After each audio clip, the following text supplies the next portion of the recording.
Cinéma. Écran de l'infini sur lequel se projettent les rêves et les cauchemars. Leur mission, vous faire découvrir des films oubliés, vous faire poser le pied sur des genres plus ou moins inconnus, et au mépris de votre santé mentale, vous faire avancer vers des contrées nanardesques. Le seul hic, c'est qu'ils ne le savent pas encore. Voici leur émission.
Et bonjour à tous, on est très contents, on va dire sapé comme jamais avec Mathieu aujourd'hui. Attention, un peu plus classe quand même.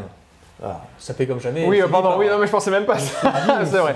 Non, on est bien habillé, classe. En tout cas, pour vous parler de classiques plus ou moins oubliés, effectivement. Plus ou moins. Oubliés. Et bah, on est sur la 18e émission. On est, voilà, comme je voulais dire, très content de vous retrouver. Et on va parler classique. Je le fais pas classiquement la présentation aujourd'hui, mais en tout cas, Mathieu, est-ce que tu peux nous dire pour toi ce qui est 18, ça y est, elle est majeure. Ça y est, elle est majeure. Oui, ça y est, on est majeur. On est majeur avec Mathieu. C'est pour ça qu'on nous ressemblons à des hommes. N'est-ce pas, JP, qui est avec nous aujourd'hui? Non. Bonjour. Qui est notre cadreur je vais dire ça parce que justement, maintenant que nous sommes majeurs, nous pouvons nous occuper aussi de films majeurs. C'est ça ce que nous allons faire. Mais Mathieu, Mais qu'est-ce qu'un classique plus ou moins en plus oublié? Alors déjà, un classique. Il faut savoir que comme le cinéma est un art, évidemment, il a ses règles et il a ses canons. Et donc forcément, il a ses chefs-d'œuvre, ses modèles, les films insurpassables, ou au contraire qu'on remet en question. Par exemple, Autant n'importe le vent, qui a été remis en question en 2 heures par Durandal. Je veux dire, et ça y est, ça commence. Moi, ça y est, je l'ai vu. Effectivement, il n'a pas tort sur beaucoup de points, le bonhomme. Mais enfin bref, des classiques, c'est avant tout des films dont on reconnaît qu'ils ont une portée, que ce soit immédiatement en leur donnant un petit Oscar ou un petit César, ou bien c'est un film dont on apprend des années plus tard que justement c'est un film qui compte pour les cinéphiles parce qu'il a quelque chose de bien, comme par exemple Citizen Kane, qui a été boudé à sa sortie, et puis quelques décennies plus tard, on a remarqué, meilleur film de tous les temps. Bon, ça c'est de la distinction. Il y a des films qui vont venir classiques avec le temps aussi, effectivement. Je te laisse finir. Ah ouais, en tout cas, ça ne se compte pas au nombre de spectateurs parce que sinon, ça voudrait dire que Tim Burton, avec son Alice au Pays des Merveilles, aurait fait un chef-d'œuvre, ce qui n'est pas le cas. Et d'ailleurs, c'est un peu différent un chef-d'œuvre. Est-ce que tu différencies, toi, Mathieu, le chef-d'œuvre du classique? Oui, un classique, c'est académique, un chef-d'œuvre, c'est quelque chose d'objectif pour moi. Voilà. D'accord. Et un classique peut être aussi, en plus qu'académique, très subjectif en fonction, parce que chacun a ses classiques.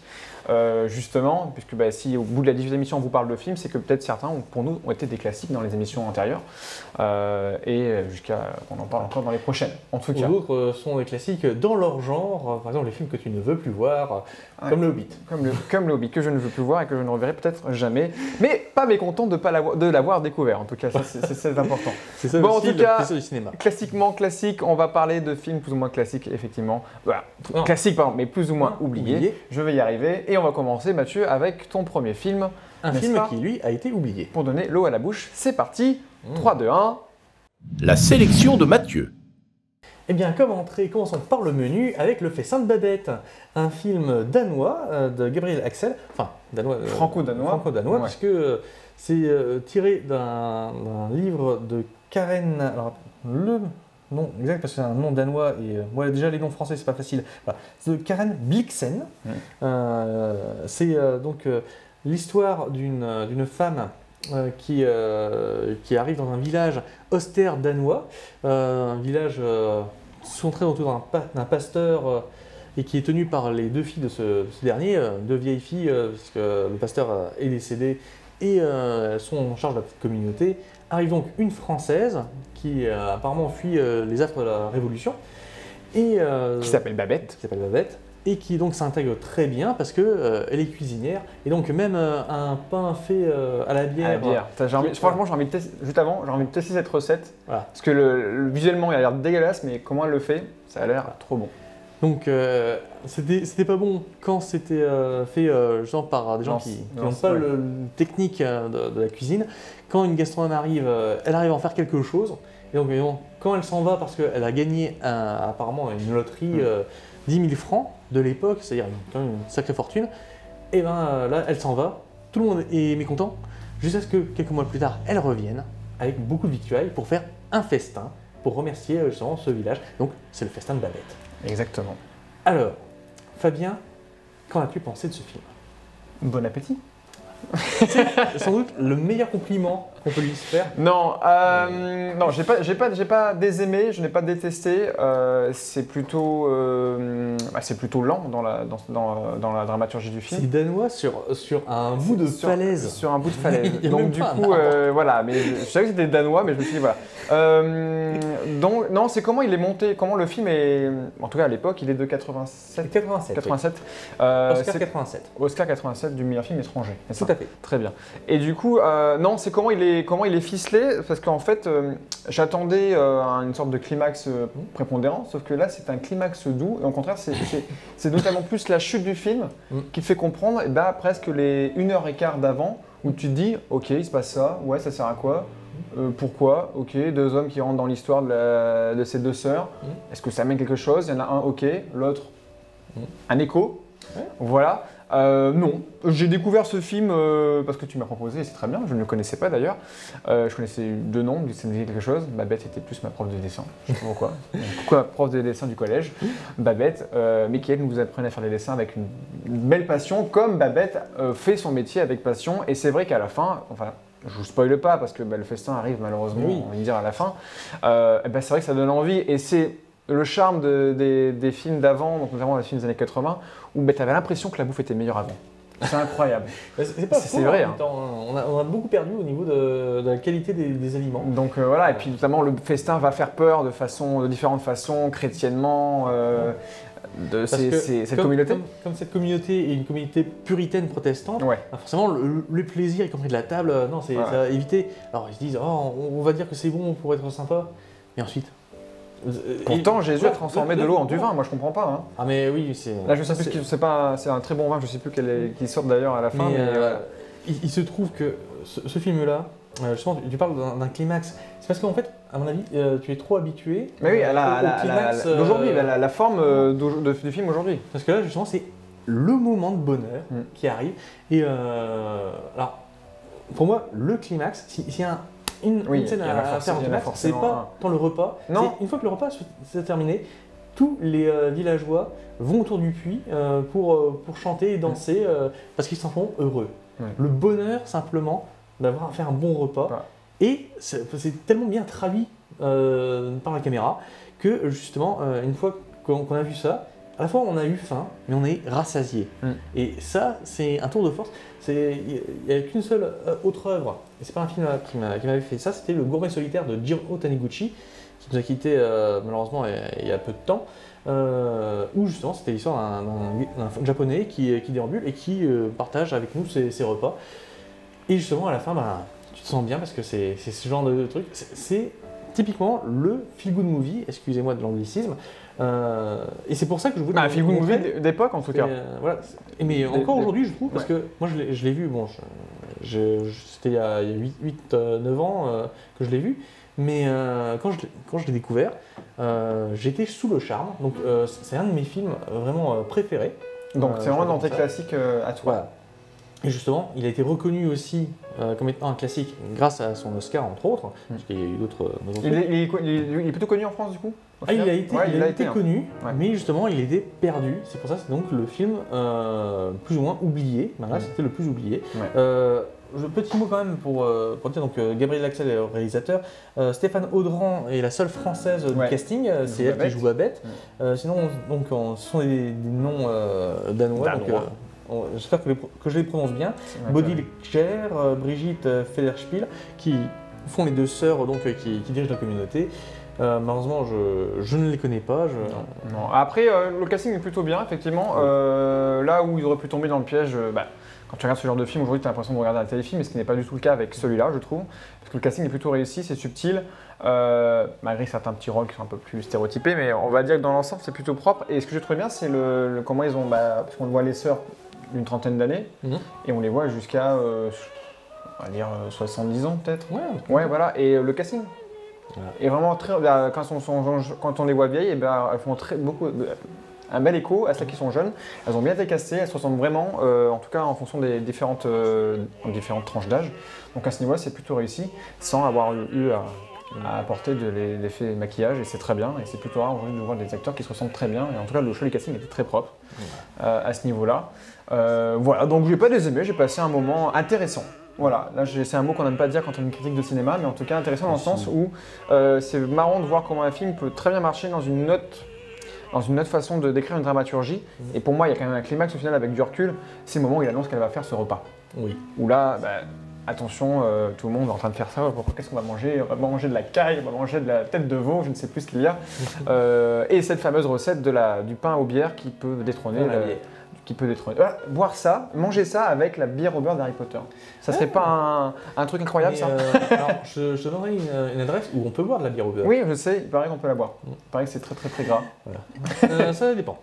En cas testé. En tout cas, c'est celle que j'ai goûtée. La prochaine fête de la bière avec Mathieu, on sera là-bas et on ira. Oktoberfest, on ira goûter. Ça, c'est allemand et pas danois. Ouais, danke, mais ils disent quand même merci de la même façon. Bon.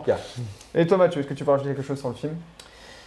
Non, tu as tout dit avec bon appétit. C'est ça ce qu'il faut. Et si jamais d'aventure vous allez manger, vous aussi, bon appétit. Voilà. Donc voilà, je vais tirer un petit coup d'œil à ce film parce que je suis plutôt content de l'avoir vu, même si j'ai pas sauté au plafond. Ça t'a pas enchanté? M'a pas enchanté, mais j'ai trouvé ça plutôt intéressant. Et je reste plutôt intéressant, effectivement. Le prochain film t'a enchanté, je crois. Plus enchanté. Alors allons-y. 3, 2, 1. La sélection de Fabien. Fabien, j'ai l'impression que nous ne sommes plus au Danemark. Effectivement, Mathieu. Effectivement, là, c'est pas un Roland du film que j'ai choisi aujourd'hui, puisque nous allons parler du Magicien d'Oz, mais le vrai Magicien d'Oz, dans le sens l'original en tout cas, de 1946, qui a été réalisé du coup par Victor Fleming et King Vidor, qui pour moi est un de mes classiques. C'est un des films les plus cités quand on parle justement de cinéma. De cinéma, mais qui, certes, très connu dans l'état d'esprit, mais qui inconsciemment commence à être de plus en plus oublié parce que il a tellement été repris de différentes façons.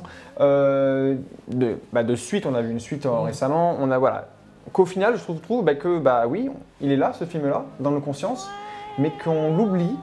Et avec le temps aussi. À la place, on a plutôt l'expression de ce qu'on imagine. Exactement. Ce qu'on appelle aussi l'effet Mandela ou la loi de Poe. Voilà. Où généralement, quand j'en parlais avec des connaissances, mais ils connaissent plus le bouquin, le livre que le film, et qui pour moi quand même a lancé une grande phase du cinéma d'or d'Hollywood à l'époque. Moi, c'est bien aussi qu'ils connaissent le bouquin, puisque Mais c'est très bien. C'est justement le film avait éclipsé le bouquin revient. Le bouquin revient, mais voilà, en tout cas, je suis là aujourd'hui pour vous en parler un peu plus. Donc, Le Magicien d'Oz, qui pour moi reste un grand classique, donc je vous refais quand même l'histoire pour ceux qui sortent de Saint-Cyr, je ne sais pas d'où. On suit Dorothée, qui est une jeune orpheline qui est élevée du coup chez son oncle et sa tante, qui vit, non pas au Danemark, mais effectivement au Kansas. Aux États-Unis, et bah, elle a une vie plutôt tranquille, mais bon, elle est un peu chagrinée parce que bah, c'est une fille plutôt innocente bah, elle a des petits problèmes par-ci, elle se pose pas mal de questions existentielles un petit peu. Petit chien qui s'appelle Toto. Toto, son petit chien. Je vous fais pas de blague aujourd'hui parce que c'est un chien. Et surtout, Toto, en tout cas le début du film, pose des problèmes à son institutrice. Qui joue, je ne sais plus pas. Non, Madame, je ne sais plus, j'ai perdu son nom. Effectivement, je l'ai plus. On va la retrouver. Mais en tout cas, voilà, qui est un petit. Je crois que c'est Madame Deagle. Ouais, et qui du coup, va se plaindre à son oncle et à sa tante et Dorothée. Et veut euthanasier Toto le toutou. Donc il ne faut pas faire ça. Effectivement, donc Dorothée va s'enfermer dans sa chambre, a poussé un petit cri de colère et va tomber. Comme par magie, lors d'une tempête, je ne sais pas, dans une tornade. Une tornade, elle va tomber dans un monde imaginaire, ce n'est pas le pays imaginaire de Tarzan, je veux dire, de Peter Pan, mais bel et bien le pays d'Oz, où elle va rencontrer trois bons amis, un lion.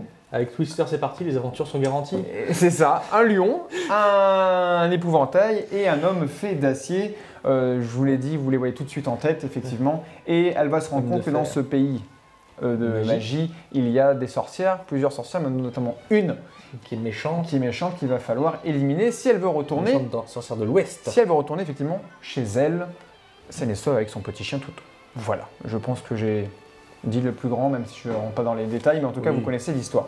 Donc bon Mathieu, moi je vais en parler un petit peu, mais j'ai envie de savoir, toi effectivement, forcément que tu l'avais déjà vu, j'en suis sûr. Mais oui, depuis que je suis petit. Est-ce que voilà, pour toi c'est un classique? Ah oui, c'est même un classique des classiques. Là, pour une raison bien simple, et qui est tout à fait dans notre époque. Aujourd'hui, nous avons avec la culture YouTube des vidéastes la technique de la mémétique, c'est-à-dire nous prenons beaucoup de mèmes pour faire des jeux, des comparaisons, et Magicien d'Oz est bourré de séquences ou d'éléments qui ont servi à faire des mèmes, parce que justement, la blague départ, Toto, j'ai l'impression que nous sommes plus au Kansas. Donc tu dis des naines? C'est des mèmes? Des mèmes? Oui, je crois que tu dis des mèmes. Excuse-moi, j'ai mal prononcé. Nous sommes en Chine maintenant. Oui, pour l'être. Tellement il y a de choses, tellement ça foisonne. C'est vraiment un film d'une autre couleur. Effectivement. Et oui, parce qu'en plus, donc moi je l'ai revu remasterisé, j'ai une version remasterisée couleur. Parce que je crois que l'original c'était noir et blanc et sépia, non? C'était sépia pour une partie, et ensuite c'est devenu couleur justement quand on passait quand même, à Oz. C'était un des effets qui a fait le succès du film, entre autres, puisque justement c'était nouveau, c'était un Technicolor très nouveau pour l'époque, et c'était surtout une manière de l'introduire qui a fait date. Ouais, donc à l'époque c'était quand même j'ai pas envie d'un blockbuster, mais quand même un gros film à gros budget, qui a quand même pas mal mis en place pas mal de personnes, notamment il y avait 14 scénaristes qui ont adapté du coup ce fameux livre, et beaucoup de gens au casting, malgré que je vous ai parlé du coup des 4 personnages principaux, il y a aussi du coup le magicien d'Oz effectivement, parce qu'on parle d'un magicien, mais il est notamment là. On a élaboré du coup dans ce film-là du monde de Dorothée dans la vie réelle qui vont être transposés du coup par ces personnages plutôt comment dire, plutôt loufoques et en couleur. Le lion peureux, l'épouvantail sans tête, sans cervelle et l'homme de fer sans cœur. Voilà, donc chacun vont aider Dorothée à retrouver ce magicien d'Oz parce que chacun va peut-être pouvoir évoluer au sens physique du terme, parce que chaque personnage va en fait gagner l'amour, gagner le courage et gagner l'intelligence, en tout cas, à la fin du film. Et ça, je vous spoil, mais vous connaissez très bien l'histoire du Magicien d'Oz, donc je ne prends pas trop de risques à ce niveau-là. Il n'y a que le chien que je trouve qui n'a pas trop d'évolution. Je suis triste. Oh si, avant il était mignon, ensuite il est adorable. Bon, ça passe un petit peu.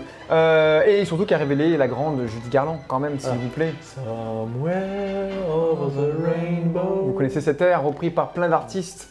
Plein d'artistes, et je ne me rappelais pas que ça venait de ce film-là, en tout cas cette chanson a été créée pour ce film-là. Et justement, il y a eu quand même pas mal de problèmes de production, et là j'ai tenté des anecdotes. Ouais, j'ai trouvé vraiment plein d'anecdotes que j'ai envie de vous partager qui sont vraiment intéressantes sur ce film-là. Je vais essayer de voir si j'en connais. Si tu les connais. Donc cette séquence musicale a failli être retirée, vous imaginez? si elle n'avait pas existé. La face du monde aurait notamment, changé. effectivement. Mais c'est au niveau du casting surtout que les acteurs ont pris cher, j'ai envie de dire. Puisque l'épouvantail, lui, il avait une sorte de masque, une sorte de prothèse une fois qu'il l'a enlevé, une marque lui est restée presque une année. Ah là là. Donc forcément, tous les moyens du bord étaient beaucoup plus bruts et moins avancés qu'aujourd'hui. Une anecdote sympa sur le magicien. Oui. Les costumiers, il y a eu pas mal de costumiers, de décorateurs. Tout le film a été tourné en studio, sauf la séquence d'ouverture où on voit le ciel. Et tout le reste est en décor. C'est un des premiers films qui était entièrement tourné en décor recréé, en tout cas, même les extérieurs. T'es sûr? Un des premiers, je ne dis pas le premier, je dis un des premiers. Moi, il me semblait que justement, c'était le truc qui se faisait avant. Mais il y en a plein qui se faisaient, mais en tout cas, les décors extérieurs vraiment recréés, en plus des décors intérieurs. C'est un des premiers, c'est ce que j'ai vu. En tout cas, bref, le magicien d'Oz, il porte une belle veste verte d'émeraude, faisant écho à son château. Elle a été retrouvée dans une friperie.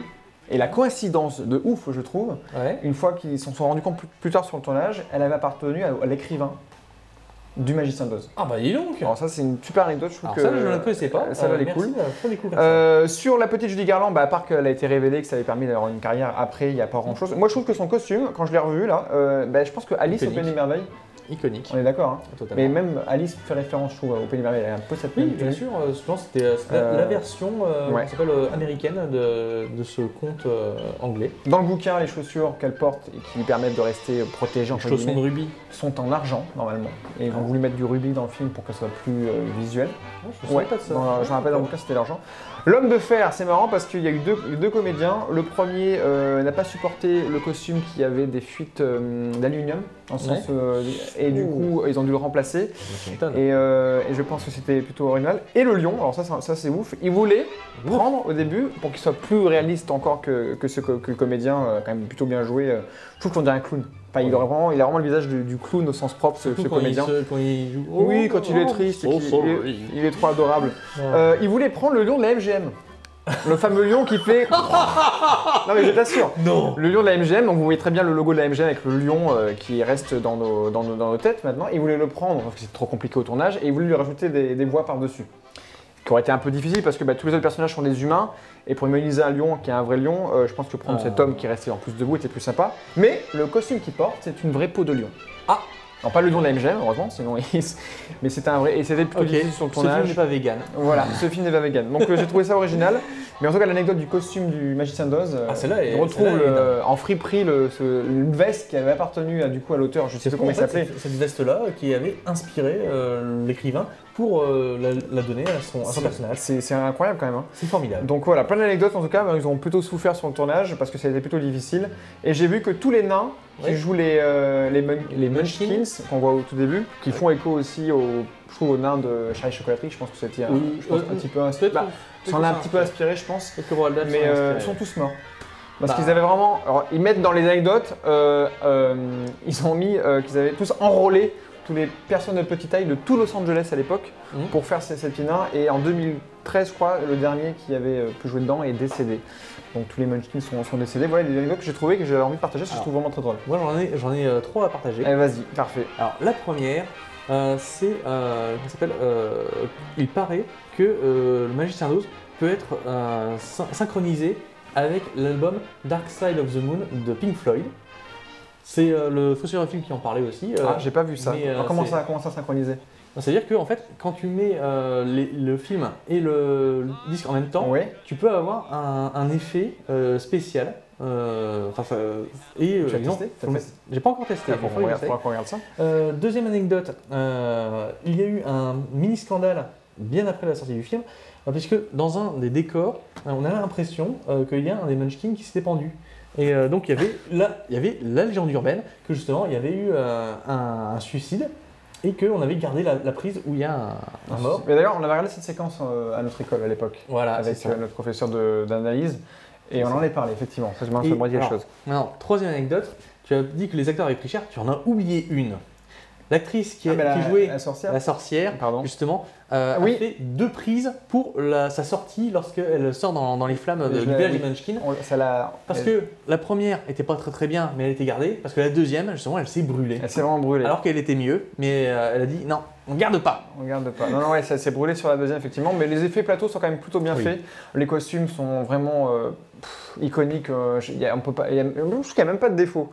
C'est un film qui, en fait, a tellement impressionné que, justement, il est entré. Et aujourd'hui, on voudrait y retoucher. Le problème, c'est qu'il a pris trop de place. Donc là, c'est pour ça aussi classique. Parce que, allez, c'est sûr que je ne vais pas vous spoiler, mais à la fin, on sait très bien que ce que c'est notre professeur de scénario ne voulait pas, c'est qu'à la fin, c'est un rêve. Voilà, c'est un rêve.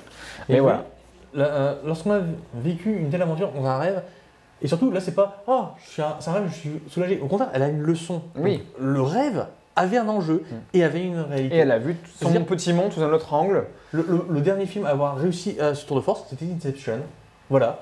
Donc, le Magicien d'Oz, Inception, tout est lié. Ouais, sauf que ce Magicien d'Oz nous a moins mené en toupie que l'autre. N'est-ce pas, Mathieu? Oui. Bon voilà, donc je ne sais pas quoi dire de plus. Si vous ne l'avez pas vu, si vous l'avez loupé, c'est un immanquable. Il faut que vous le regardiez. Et puis même la suite, qui était un suite remake un petit peu, qui est sorti début 2010, je ne sais plus quand c'était Oz. C'était Oz avec James Franco. Et était plutôt Sam Raimi surtout.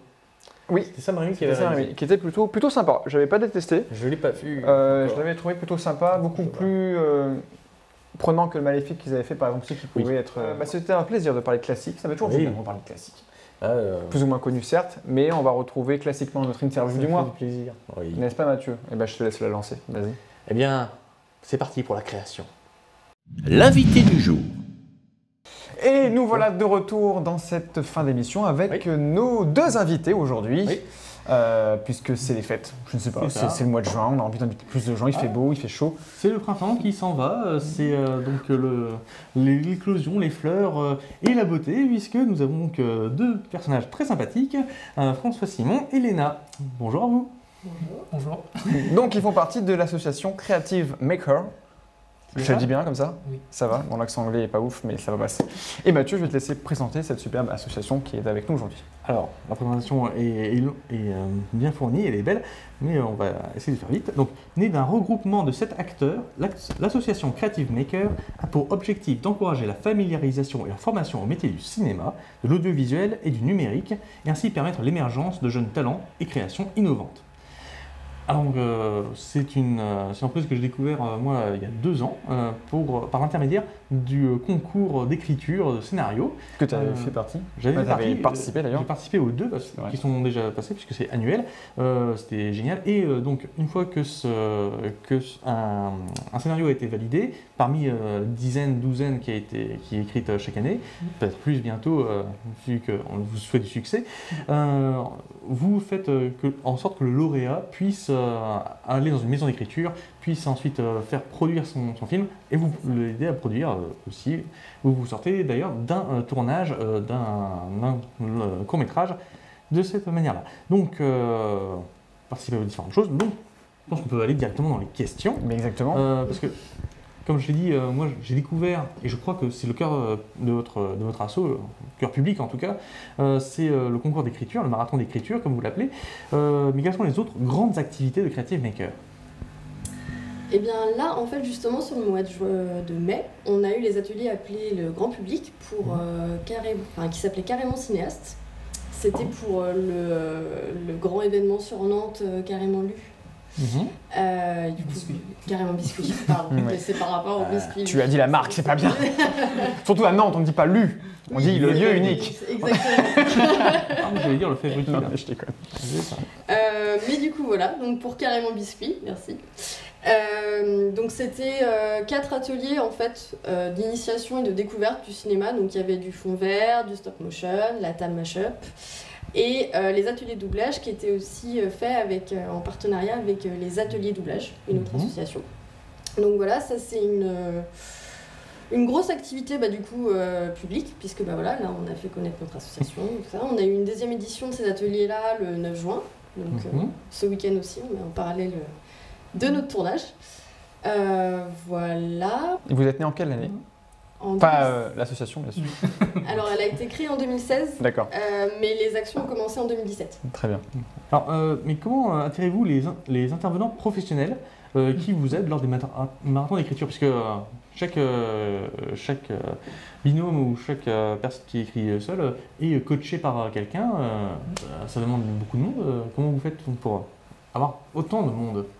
Oui, alors c'est vrai que chaque participant pendant le marathon est accompagné par un scénariste professionnel. Il a 2 sessions d'une demi-heure à peu près avec son intervenant. Et on arrive à les attirer, je ne sais pas quel terme tu as utilisé. Les appâter. Les motiver, Ah. leur donner envie de faire. Creative Maker. Comme vous voulez. En gros, on les a rencontrés par le biais de nos partenaires, car Creative Maker, c'est, comme tu l'as dit au début, c'est un regroupement de plusieurs structures professionnelles pour faire émerger le cinéma amateur et émergent. Donc, on a dans le sein de notre bureau des associations comme l'OPCAL, par exemple, qui est une organisation de professionnels. On a le Cinéma Le Concorde, on a Télé Nantes, et donc toutes ces personnes réunies nous fournissent un réseau assez important de professionnels. Donc c'est des professionnels de la région ou des fois ça arrive qu'il y en a qui viennent d'autres contrées?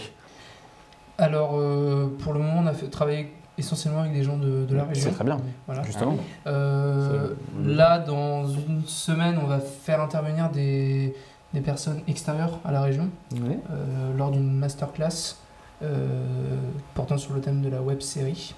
Ah, voilà. C'est qui, c'est indiscret? T'es intéressé, hein? Ah bah oui, Ouais. bien sûr. C'est Davy Mourier qui a monté le Golden Show.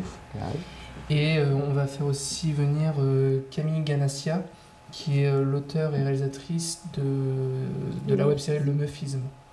Ah oui, le Meufisme, oui. Et on va également faire venir Guillaume Crémouzen, qui est l'auteur de Il revient quand Bertrand.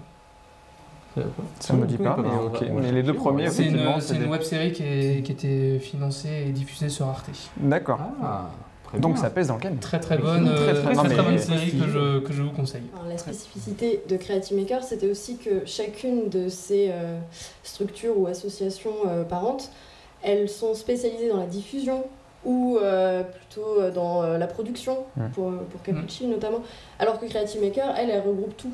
C'est-à-dire qu'elle essaye de diffuser, elle fait de la diffusion, elle aide justement les lauréats des marathons à se produire. Enfin, voilà. Du coup, il y a vraiment ce côté de regroupement en fait, de toutes les actions de chacune, un petit peu. Donc elle aide la phase. En fait, elle aide toutes les phases de production d'un film, donc de la préparation jusqu'à la diffusion. Parce qu'on oublie souvent, une fois que le film est fini, on est un petit peu. Les amateurs ont du mal à se dire qu'est-ce qu'on peut en faire. C'est ça. Le mettre sur Internet, c'est facile, mais après, c'est la durée de vie. Donc, est-ce que vous proposez peut-être aussi l'ouverture au festival? Comment ça se passe?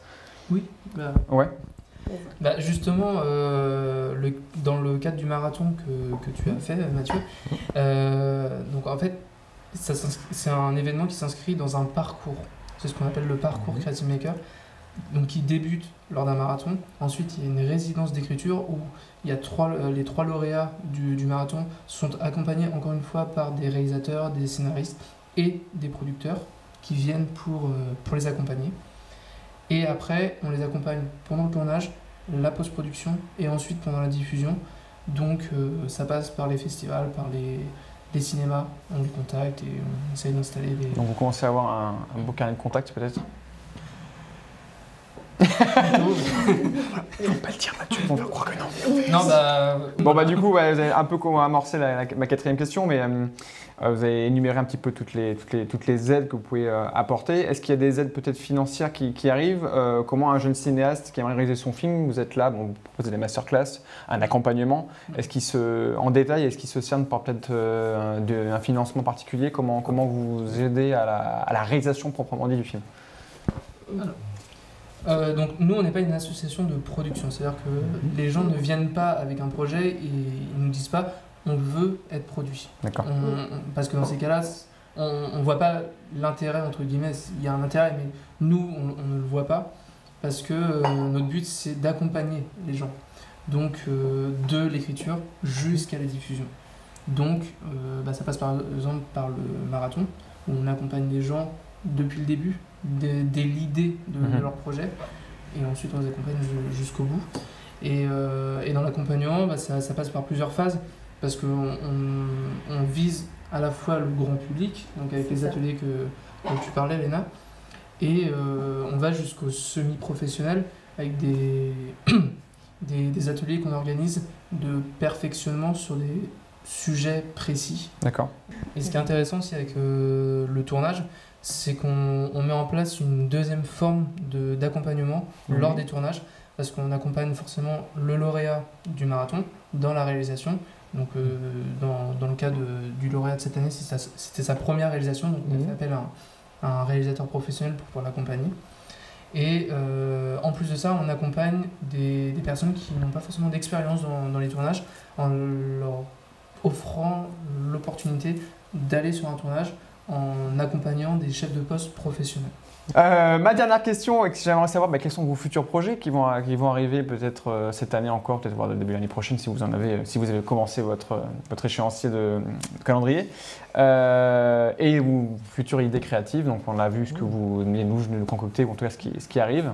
Est-ce qu'il y a d'autres choses qui vont arriver? Vous pouvez peut-être nous teaser un petit peu, ou c'est encore en mode secret?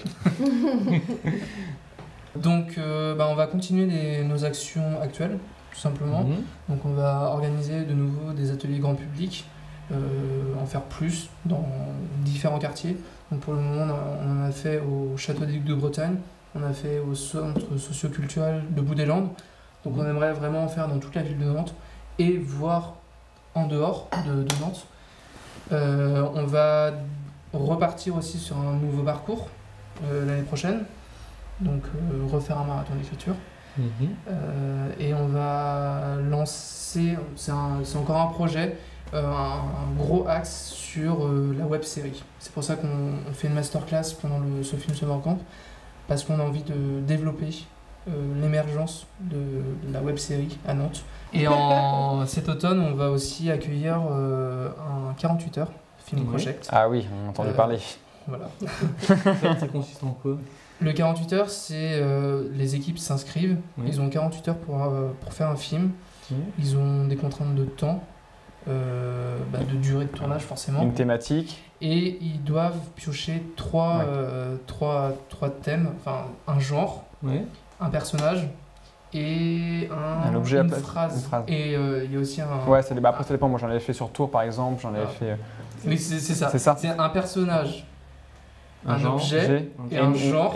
Et tous les groupes ont une phrase qui vont devoir placer dans le film. Oui, alors notamment il y a le cours de cinéma qui est... alors du coup ce serait pour les 8-16 ans. Donc il y aurait 3 groupes, 8-10, 11-13 et 14-16. Ce serait le mercredi après-midi et le samedi matin. Donc là, c'est vraiment au stade de projet, celui-ci. On est vraiment en cours de construction pour trouver les intervenants, savoir les bons créneaux, les lieux, enfin vraiment voilà. Mais c'est un projet qui nous tient vraiment à cœur de proposer un peu comme un cours de théâtre, mais à la place, on a créé son enfant, un cours de cinéma. Et on vous souhaite longue vie, en tout cas, Creative Maker. Je donne 2 liens, mais qu'on vous aurez dans la description de la vidéo. Donc vous pouvez retrouver toutes les infos les concernant sur creativemaker.fr, que je me trompe pas. Et il y a une page Facebook aussi, Creative Maker Asso. Et puis je crois que c'est le moment de piocher le thème. Le grand moment. Mathieu, ils sont derrière toi. Pour une fois, je ne te fais pas de blague.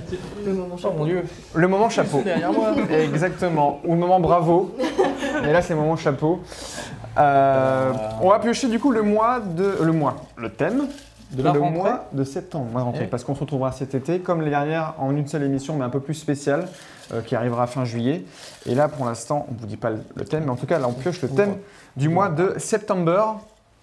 Et c'est Creative Maker qui va piocher le thème. Alors, qui est le plus innocent des deux?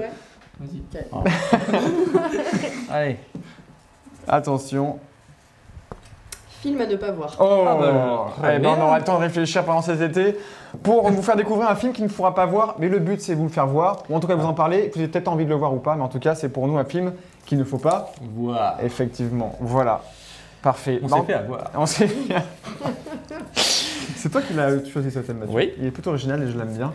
Oui. Donc on n'y manquera pas et j'espère qu'on se retrouvera du coup au mois de septembre, mais en tout cas le mois prochain. Pour poursuivre. On vous remercie encore d'être passé. Merci à vous. Merci à vous. On se retrouve du coup l'été prochain. Je suis fatigué. Hein. Cet été. Cet été. On se retrouve du coup le mois prochain, au mois de juillet, en tout cas fin juillet, début août, pour retrouver l'émission un petit peu plus spéciale. On vous en dit pas plus, et en tout cas le film à ne pas voir, mais nous, il faudra bien en voir au mois de septembre, toujours sur notre page YouTube. N'hésitez pas à nous suivre aussi sur la page Facebook, etc., etc. Tous les liens sont dans la description. Merci Mathieu, merci les invités. Merci à toi. Mathieu, je te laisse encore une fois le dernier mot. Bien, à bientôt sur mon studio TV. Merci, c'est clair, net et précis. À bientôt et au mois prochain. Bye.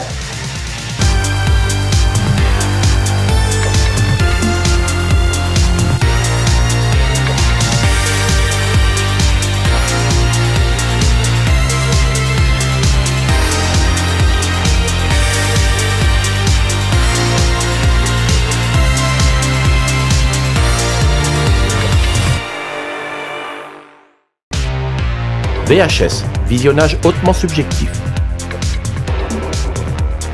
Un thème, 2 films, plus un invité du cinéma local. L'émission des films plus ou moins connus.